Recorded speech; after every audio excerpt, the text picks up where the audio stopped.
2:10 in the morning. The Arabian Sea. A B-52 Stratofortress, callsign Scalpel 7-1, banked into its 34th orbit over the black water. This was not a routine patrol. The aircraft carried a full load of 20 AGM-86 cruise missiles. Each one was live. Each one was a silver bullet intended for high-value targets that should not exist in a time of peace. The question that haunted the cockpit was not where they were going. It was why the radio had gone silent 3 hours ago. The air at 30,000 feet was thin and freezing. Below, the sea looked like a sheet of obsidian.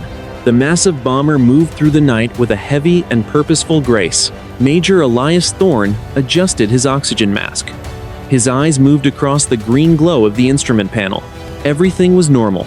Every system was functioning perfectly, except for the encrypted satellite link. It had frozen on a single command: hold at point Alpha. Thorne looked at his co-pilot. Captain Miller was staring out into the dark. Both men knew the protocol for a communications failure. They should have turned back after 60 minutes of silence, but the original order had been classified as a flash override. It was a command from the highest level of the National Command Authority. It told them to wait for a specific authentication code. That code had never come. The order to return to base had not come either. They were suspended in a vacuum of command. Inside the cramped cockpit, the smell of recycled air and stale coffee was thick. The crew had been airborne for 14 hours already. They had launched from Barksdale Air Force Base in Louisiana with the understanding that this was a snap exercise, a show of force to deter regional aggression. But the transition from exercise to reality happened somewhere over the Atlantic. The training codes were replaced by live war codes. The dummy shapes in the weapons bay were replaced by the real thing. Major Thorne keyed his internal mic. Navigator, give me a fresh estimate on the hold time. The voice of the navigator, Lieutenant Reed, came through the headset. Sir, if we stay in this orbit, we hit our bingo fuel state in 4 hours. That includes the reserve for the diverted landing in Diego Garcia. If we have to go to the target, we are already past the point of no return. We would be gliding by the time we reach the coast. Thorne did not respond immediately. He looked at the digital clock on the dash. 2:15 in the morning. The mission was becoming a suicide run by default. If a strike order arrived now, they could deliver the missiles, but they would never have the fuel to find a friendly runway. They would be forced to ditch a billion-dollar aircraft in the middle of the ocean. Miller turned his head. Major, maybe the silence is the message. Maybe they want us here as a ghost, a threat they can point to while the diplomats talk. A ghost does not carry a live silver bullet load, Miller, Thorne said. You do not put this much destructive power in the air unless you intend to use it, or unless someone is afraid the ground stations are already compromised. The silence in the cockpit returned. It was heavier than the roar of the 8 engines. The crew of Scalpel 7-1 was alone.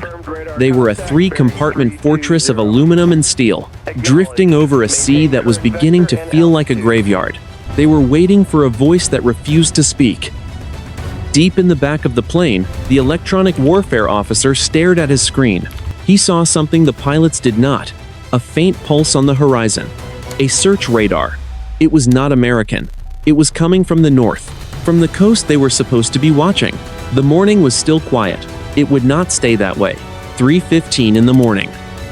The edge of the Strait of Hormuz. The electronic warfare officer, Captain Vance, saw the first flicker on his vertical display. It was a jagged spike of energy. It was not a search radar. It was a concentrated pulse of broadband noise, centered on the global positioning system frequencies. The aircraft was being jammed.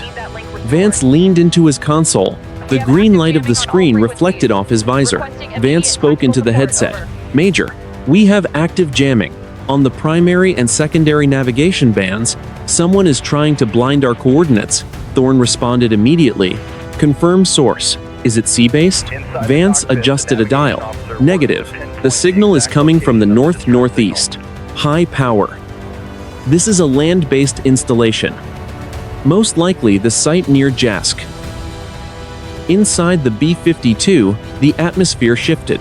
The isolation of the hold was gone. They were no longer just waiting. They were being watched. The jamming was a deliberate act of electronic aggression. It was a way of telling the American crew that their presence was not a secret. 30 miles away, on a jagged cliff overlooking the sea, Captain Reza of the Iranian Air Defense Force stared at a terminal. The sweep of his radar had caught the massive signature of the Stratofortress minutes ago. To his systems, the B-52 was not a ghost. It was a massive return, a giant, slow-moving target that occupied the center of his screen. Reza spoke to his commander over a landline. The American is still in the hold pattern. They have not moved, but they are deep within the engagement envelope of our long-range batteries. The commander's voice was distorted by static. Maintain track. Do not illuminate with fire control radar yet. Wait for the interceptors to make visual contact. Back in the American cockpit, the navigator, Lieutenant Reed, was working with a paper chart and a stopwatch. Without GPS, they were relying on inertial navigation and dead reckoning. It was a skill from a different era of warfare. The crew was forced to trust their manual calculations over their digital displays. Reed spoke to the pilot. Major, we are drifting south of the hold line. If we do not correct, we will enter the international shipping lane in 6 minutes. That will put us right in the path of the commercial tankers. Thorne gripped the yoke. I cannot correct without a clean signal, Reed. Miller, try the high-frequency radio again. Give them our tail number.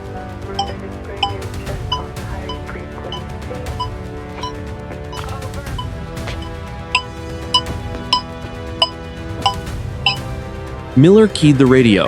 Any station. Any station. This is Scalpel 7-1. We are in international airspace. We are experiencing navigation anomalies. Please acknowledge. There was no answer from the American carriers. There was no answer from the regional command in Qatar. Instead, a new voice broke through the static. The English was accented, but perfectly clear. It was cold, the voice said. Unidentified aircraft. This is the Iranian Air Defense Command. You are approaching a restricted maritime zone. Turn south immediately, or you will be intercepted. Thorne felt a chill that had nothing to do with the cockpit temperature. The Iranians were talking to them, but their own command was still silent. It was as if the world had been split in two. One side could see them and wanted them gone. The other side had forgotten they existed. Reed looked at his fuel gauge. Major, we just crossed the line for the 350 mark. If we do not get a tanker in the next 90 minutes, we are not going to Diego Garcia. We are going into the water. Thorne did not look at the gauge. He looked north, toward the dark horizon where the interceptors were already climbing into the sky. The first contact had been made. The silence was over. But the danger was only beginning.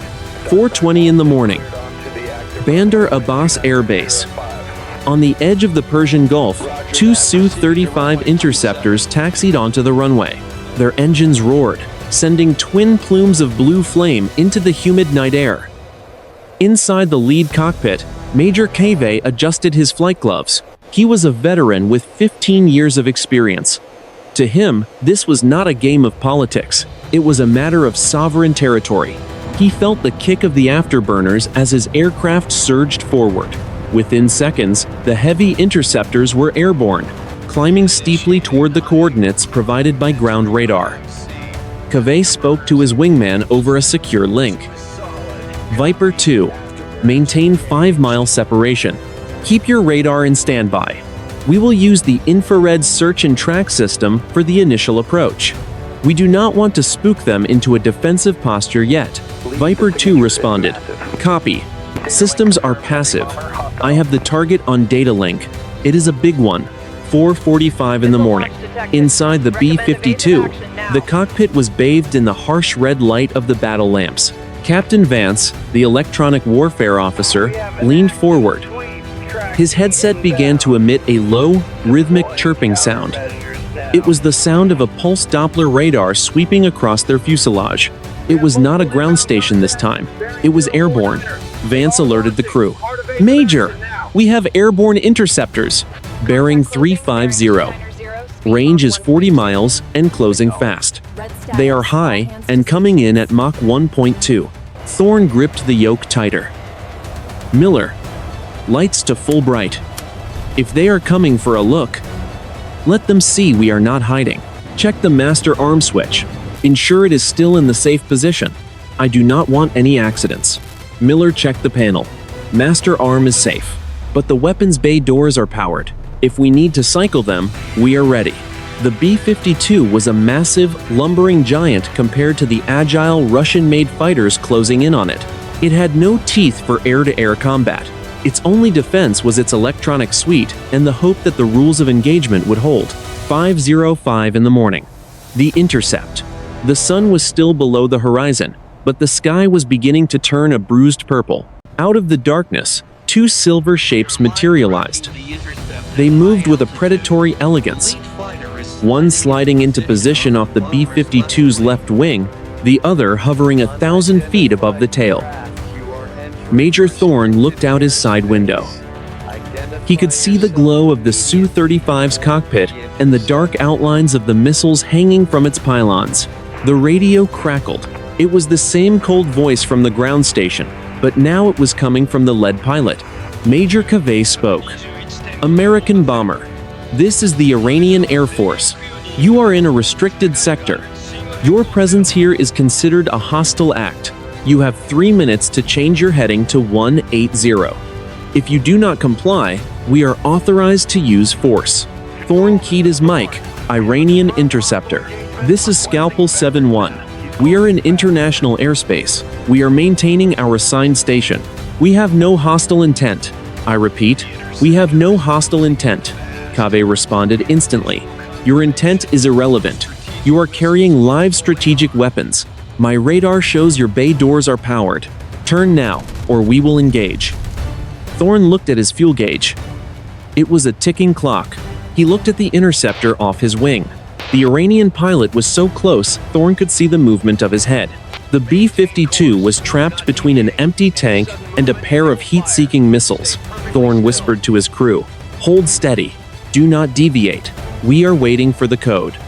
The two fighters closed the gap even further. Scalpel 7-1 was no longer alone. It was surrounded. 5:30 in the morning. The Central Arabian Sea. The silence of the encrypted channel was broken by a sudden burst of high-frequency static. It was a digital squawk, a compressed data packet known as a flash message.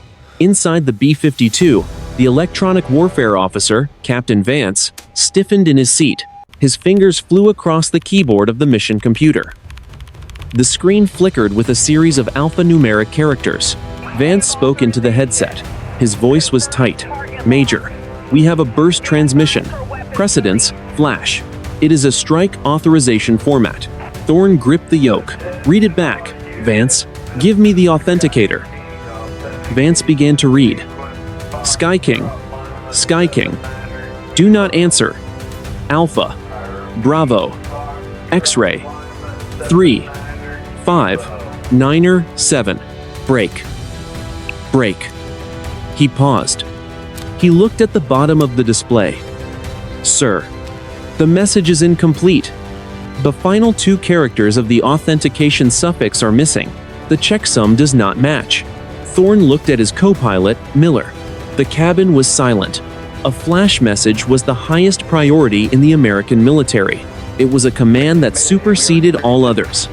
But a message without a complete authentication code was a ghost. It was a signal that could be a mistake, a technical glitch, or a sophisticated spoof by an adversary. Miller shook his head. "Major, protocol says we ignore an unauthenticated message. We maintain station. Protocol assumes we have a working radio to ask for a repeat." Thorne said, "If the ground stations are down and this is the only relay we can get, this might be the only order we ever receive. If we ignore a valid strike order, we are failing the mission. If we follow a fake one, we start a war that cannot be stopped." 6:15 in the morning. Outside the cockpit, Major Cavey, the Iranian pilot, moved his Su-35 closer to the American bomber. He was now less than 50 feet from the B-52's wingtip. He could see the silhouettes of the crew inside the flight deck. He watched as the heavy bomber's control surfaces twitched. The aircraft was no longer flying a perfect circle. It was beginning to drift toward the northern coastline. Cave spoke to his ground controller. The American is changing posture. He is no longer in a stable hold. He is maneuvering for a run-in. I am moving to a weapon lock position. Request permission to fire if he crosses the 12-mile limit. The controller's voice was urgent. Negative. Viper 1. Do not fire. We are detecting heavy electronic interference across all sectors. We cannot confirm if the American's movement is intentional or a navigation failure. Continue to shadow. If he opens his doors, you are cleared to engage. Inside the B-52, the tension was at the breaking point. Major Thorne looked at the digital navigation display. The incomplete order sat on the screen like a death warrant. His crew looked at him, waiting for a decision that he was not prepared to make. Thorne turned to Vance. Can you trace the origin of that burst? Was it a satellite relay or a ground-to-air skip? Vance shook his head. The signal was omnidirectional.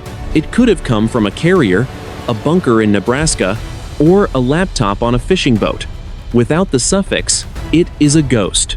Lieutenant Reed, the navigator, pointed to the fuel readout. Major, we just lost another 1,000 pounds of fuel to the headwind. We have 12 minutes before we hit the hard bingo limit. If we do not turn for Diego Garcia now, we are committed to the sea. Thorne looked out the window at the Iranian fighter. The pilot was watching him. Both men were waiting for a signal that would never be fully clear. The ghost order was in the system. The clock was still ticking, and the next 60 seconds would decide the fate of the mission. 6:45 in the morning, the Central Arabian Sea. The fuel gauges on the center console of the B-52 were no longer just numbers. They were a countdown. Lieutenant Reed, the navigator, leaned forward. His voice was steady but thin. He spoke into the intercom. Major, we have reached the hard bingo limit. We have exactly enough fuel to reach the divert field at Diego Garcia. If we turn to heading 180 right now, if we stay in this orbit for 5 more minutes, we are committing to a water landing. Major Thorne did not look at the gauges. He looked at the ghost order still glowing on the mission computer. The incomplete strike authorization was a lead weight in his mind. If he turned for the divert field, he was abandoning a potential combat order. If he stayed, he was potentially sacrificing his crew for a transmission that might be a digital error. Thorne keyed his mic. Vance. Any change on the satellite link? Any heartbeat from Central Command? Captain Vance shook his head. Nothing, sir. The jamming has intensified. It is a total blackout. We are receiving nothing but white noise and that one broken burst. The Iranians have moved their ground-based electronic warfare units closer to the coast. They are squeezing our window. 7:15 in the morning. Inside the lead Su-35 interceptor, Major Cave watched his tactical display. The American bomber was slowing down. It was a fuel conservation maneuver, but to Cave, it looked like the B-52 was stabilizing its platform for a missile release. The massive aircraft was heavy with its payload. Every move it made was a signal to the Iranian defense network. Cave keyed his radio to the ground station. Command, the target is slowing. It is at the optimal release point for its cruise missiles. Requesting permission to transition to an active weapons lock. If I wait for him to fire, I cannot stop the missiles. I must lock him now. The response from the ground was immediate. Viper 1, you are cleared for active fire control.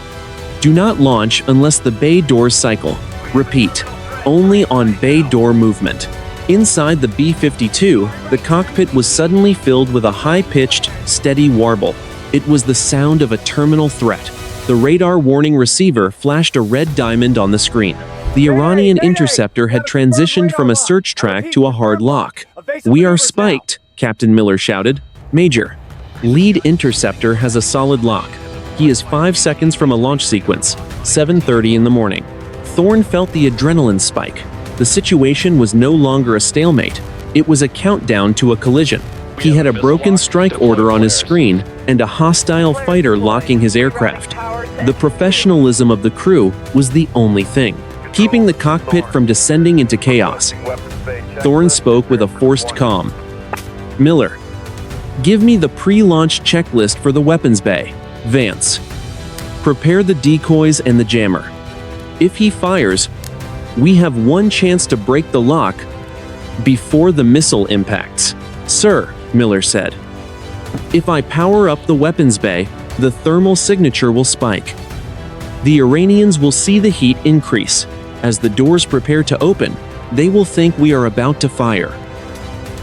"I know," Thorne said, "but I will not let my crew sit here like a target in a shooting gallery. If he is going to lock us, we are going to show him we have a sting of our own. Power the bay doors to standby. Do not open them. Just let him see the heat." In the sky over the Arabian Sea, the two nations were now seconds away from a kinetic exchange. The B-52 was a giant preparing its armor. The Su-35 was a raptor with its finger on the trigger. Neither side knew that. The real threat was not in the air around them. It was in the silence between them. The Iranian pilot saw the infrared sensor on his dash flare white. The American bomber's weapons bay was heating up. Kava's hand tightened on the stick. His thumb moved to the weapon release button. Both sides had committed to the edge. 7:45 in the morning. The Arabian Sea. Major Kaveh gripped the control stick of his Su-35. His head-up display flashed a crimson box around the American bomber. The thermal signature from the B-52's belly was unmistakable. The weapons bay was preheating. To Kaveh, this was the final step before a cruise missile release. He keyed his tactical radio. "Command, target is hot. Bay doors are cycling. I am 10 seconds from missile release. Confirm engagement." 7:46 in the morning. Inside the B-52, the world was ending in a series of high-pitched tones. The radar warning receiver was no longer chirping. It was a solid, piercing scream, a hard lock. Captain Miller looked at the master warning panel. "Major, he is in the terminal phase. He is going to fire." Thorne did not blink.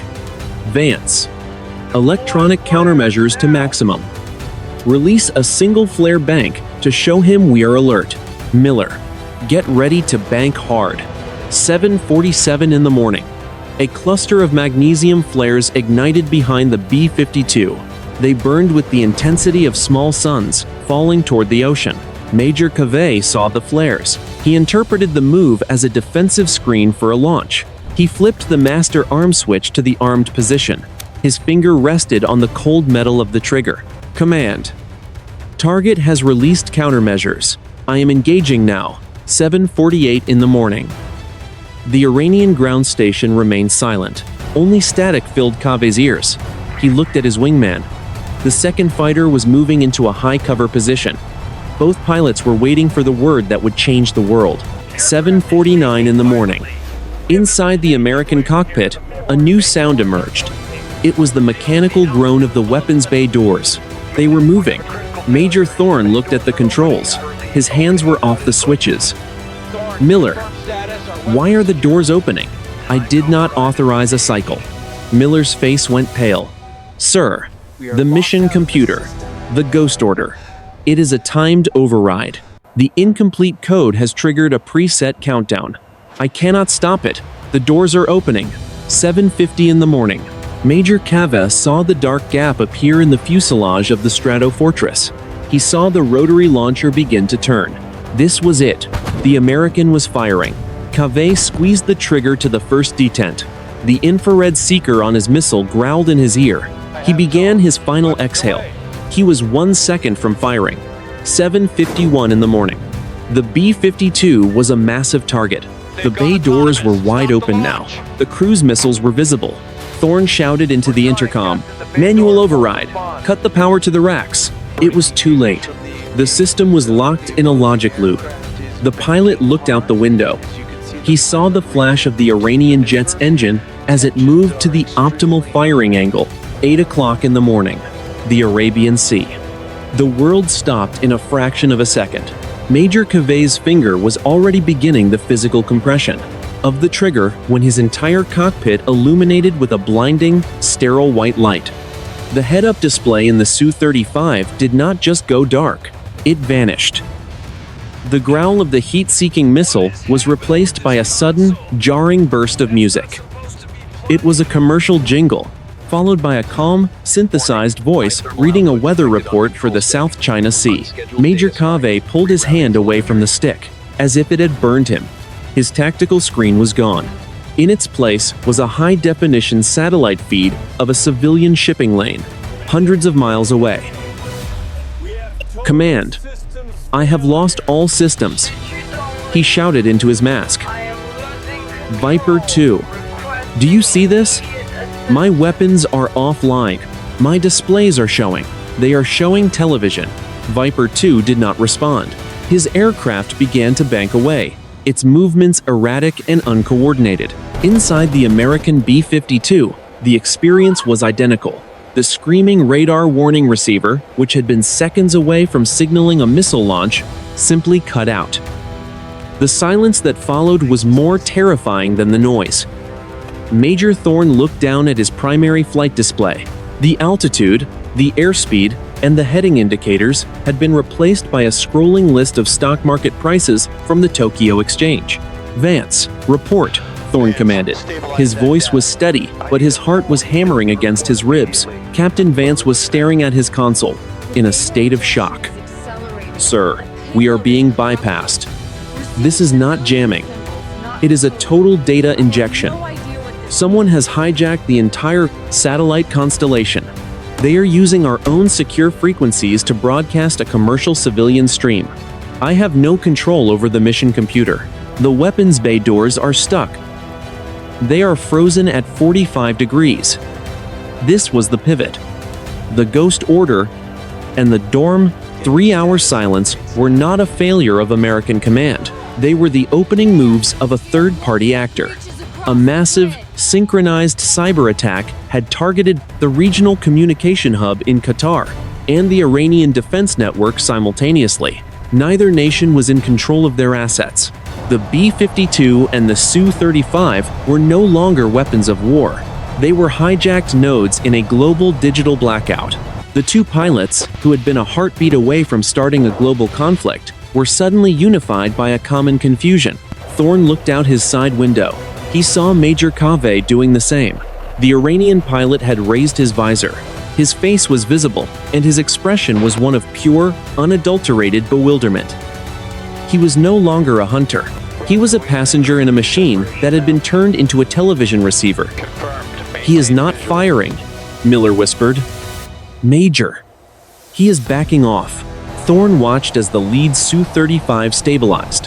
The Iranian pilot leveled his wings and flashed his navigation lights. It was a non-tactical signal. It was a question. "Are you seeing this?" Thorne reached for his manual signal light. He clicked it 3 times. A simple acknowledgement. "I am seeing it." The strategic reality of the Arabian Sea had shifted in a single minute. The technology that made these aircraft the most lethal tools in history had become their greatest vulnerability. The 0-hour anomaly had begun. For the first time in the history of aerial warfare, 2 adversarial crews were forced to ignore their instruments and trust their eyes. The digital war had ended in a stalemate of static. The morning sun was finally breaking over the horizon, casting a long, golden shadow across the water. The sky was beautiful and clear, but beneath the wings of Scalpel 7-1, the weapons bay remained open, a dark and empty promise of a war that had been stopped by a signal no one understood. 8:15 in the morning, the Arabian Sea. The cockpit of Scalpel 7-1 was a theater of the absurd. Major Thorne stared as a ticker for a major electronics company scrolled across his primary targeting glass. Beside him, Captain Miller was trying to reboot the flight management computer, but the screen only displayed a frozen image of a bright blue sky. The high-altitude winds buffeted the heavy bomber, and without the digital dampeners, the aircraft felt sluggish and ancient. Thorne keyed his internal mic. "Vance, can you isolate the source of this injection? Is it coming from the ground?" Captain Vance sounded like he was fighting a losing battle with his equipment. "Negative, sir. It is coming from every direction. It is a saturation attack on the entire satellite band. Whoever did this did not just hack us. They hijacked the infrastructure of the globe. I am seeing signals from 3 different commercial constellations being routed into our secure tactical processors. We are totally blind on the digital front." Thorne looked out the window. The 2 Iranian Su-35 fighters were still there. They had moved back to a respectful distance, about 500 meters off the left wing. Their weapons were no longer tracking the B-52. The Iranian-led pilot, Major Kaveh, had his canopy tilted slightly, as if he were trying to get a better look at the American plane through the glass. 8:30 in the morning. Thorn made a decision that went against every line of his tactical training. He reached down and switched the radio to the International Emergency Guard frequency. It was an unencrypted, open channel meant for civilian distress calls. Thorn spoke into the silence. Viper 1, this is Scalpel 7-1. Do you read me on this frequency? A long pause followed. Then, the voice of Major Kaveh came through.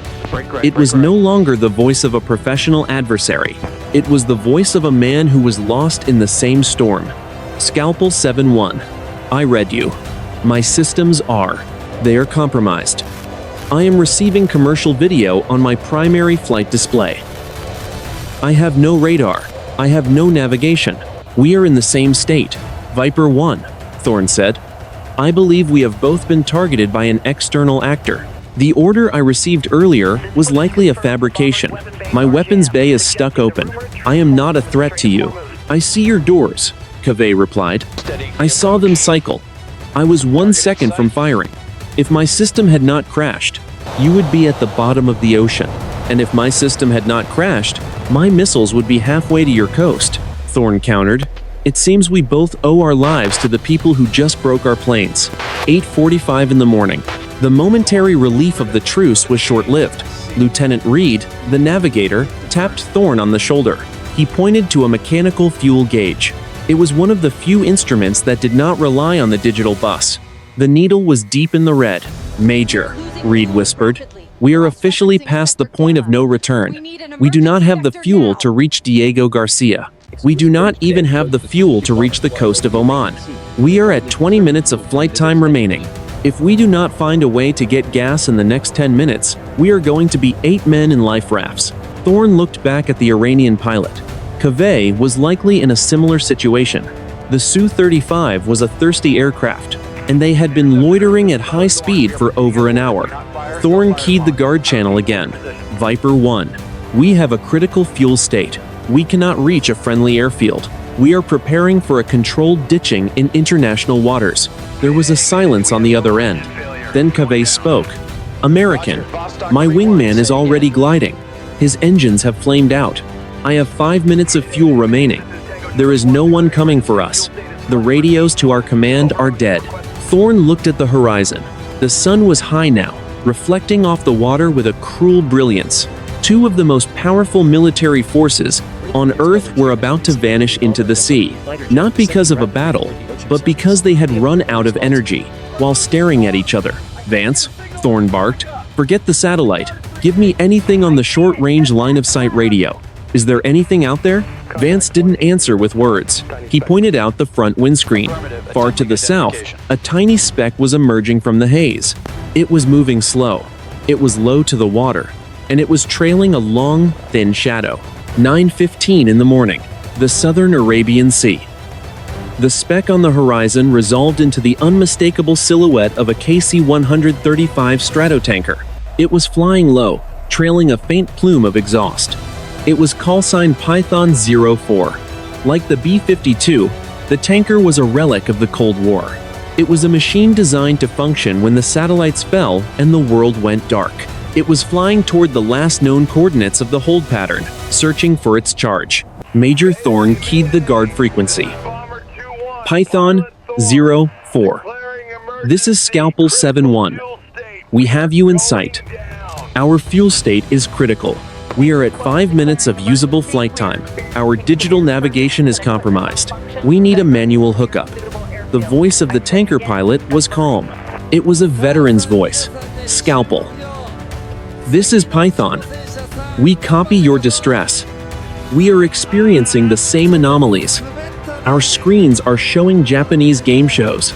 We are flying by the seat of our pants. We will stabilize at 20,000 feet, heading 180. The boom is down. It is all yours. 9:45 in the morning.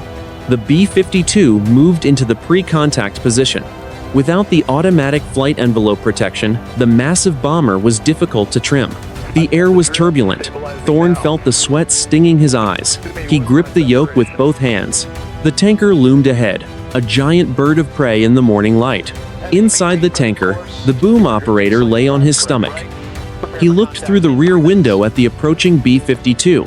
He saw the open weapons bay doors. He saw the live cruise missiles. He also saw the two Iranian fighters hovering nearby like ghosts. He did not ask questions. He focused on the task. "Easy, Scalpel," the boom operator said over the radio. "Forward 10 feet. Up 2. Steady. You are oscillating. Hold it there." The heavy bomber surged. The engines were starving for fuel. The vibrations were shaking the cockpit. Major Thorne fought the controls. He was no longer a pilot in a high-tech war machine. He was a man wrestling a 60-year-old beast. "Contact!" the boom operator shouted. The nozzle locked into the receptacle behind the B-52's cockpit. High-pressure fuel began to surge into the dry tanks. The gauges began to climb. The immediate threat of the ocean was gone, but the tension remained. 10:15 in the morning. Major Thorne looked out his side window. One of the Iranian Su-35s was gone. It had disappeared from the visual range minutes ago. Major Kaveh, the lead Iranian pilot, was still there, but his engines were beginning to trail a dark smoke. Kaveh's voice came over the guard channel. It was weak. "Scalpel 7-1. My wingman has successfully ejected. A civilian container ship is moving toward his position. My own fuel is at 0. I have reached the end of my flight." Thorne looked at the Iranian pilot. Kaveh was a professional. He had stayed with the B-52 until his aircraft could no longer stay in the sky. He had not fired his missiles. He had chosen to trust the man in the other cockpit over the chaos on his screens. "Good luck, Viper 1, Thorne said. "We will relay your position to the international maritime authorities. Stand by for ejection." "Copy," Kaveh said. "Tell your people." The silence was not our doing. We were waiting for a word that never came. A second later, a flash of fire erupted from the cockpit of the Su-35. The canopy blew away. The ejection seat rocketed into the sky. A white parachute blossomed against the blue. The Iranian fighter, now a pilotless husk, began a long, graceful arc toward the water. It impacted with a massive splash, leaving only a circle of foam. 10:30 in the morning. The B-52 was now full of fuel. The weapons bay doors were still stuck open, but the aircraft was stable. Thorne looked at his screens. The stock market ticker had vanished. The screens were now completely black. The zero-hour anomaly had moved into a new phase. The world was not just being spoofed anymore, it was being turned off. Python 04. "Thank you for the gas," Thorne said. "Safe travels, Scalpel," the tanker replied. "We are heading for the nearest land. We suggest you do the same." The sky is getting very empty. The B-52 turned south. It was a lone giant in a silent world. The crisis of the strike order had passed, but the aftermath was only beginning. 18 hours later. Diego Garcia. The B-52 Stratofortress touched down on the sun-bleached runway at 3:30 in the afternoon. It was a grotesque sight. The massive weapons bay doors were still locked in their halfway open position, looking like the broken jaw of a giant. The 20 cruise missiles remained nestled in their rotary launcher, their silver skins reflecting the tropical sun. Scalpel 7-1 did not taxi to its usual hangar. It was directed to a remote corner of the airfield, surrounded by a perimeter of heavy vehicles and armed security teams. When the engines finally died, the silence was absolute. Major Thorne and his crew descended the hatch into the stifling heat. They were not met with a debriefing team. They were met by silence. Their flight suits were soaked with sweat. Their eyes were bloodshot from 22 hours of sensory overload. Before they could speak, they were separated. Each man was led to a different windowless room, in the heart of the base. The interrogation lasted for 48 hours. The questions were not about their performance. They were about the ghost order. The intelligence officers wanted to know the exact millisecond the transmission began. They wanted to know the texture of the static. They wanted to know why Thorne had chosen to hold position instead of following the incomplete strike command. They were looking for a failure in the human link. They found only a refusal to be a machine. 3 days later, an underground facility in Omaha, Nebraska. The Strategic Command Assessment was finalized in a document that would remain classified for 50 years. The zero-hour anomaly was defined as a multi-vector synchronization attack. A third-party actor, later identified as a non-state group with state-level resources, had used a vulnerability in the global positioning network to inject a false command sequence into every military asset in the region. The goal was not a strike. The goal was a spark. They wanted a nervous pilot to fire the first shot. They wanted the machines to decide the fate of the world. The report noted that the Iranian pilot, Major Kaveh, had been recovered by a Greek-flagged oil tanker 2 hours after his ejection. He was returned to his country through a diplomatic channel in Oman. No official medals were awarded to the crew of Scalpel 7-1. In the eyes of the bureaucracy, they had experienced a technical malfunction during a routine training exercise. The history books would never mention the morning the Arabian Sea nearly turned into a nuclear furnace. Military analysis would later focus on the vulnerability of the satellite architecture. Billions of dollars were diverted into hardening the digital backbone of the fleet. New protocols were written to ensure that a ghost order could never happen again. But the experts missed the most important detail of the mission. The peace was not kept by a firewall or a secure encryption key. It was kept by the hesitation of two men who had been trained for war since they were 20 years old. Major Thorne and Major Kaveh had both been given every reason to kill each other. Their screens told them to fire, their radios told them to die. But in the final second, they chose to look out of their windows. They chose to see a human being in the opposite cockpit instead of a target on a display. Modern warfare is a world of speed and light. It is a world where decisions are made in nanoseconds by algorithms that do not feel regret. But on that morning, the oldest technology in the world saved the day. The human eye, the human heart, and the terrifying, beautiful ability to say no to the machine. The sky was blue again. The satellites were back online. But for the crew of Scalpel 7-1, the world would always feel a little more fragile. They knew how easy it was for the lights to go out. And they knew that the next time, the silence might not be broken by a commercial jingle. It might not be broken at all.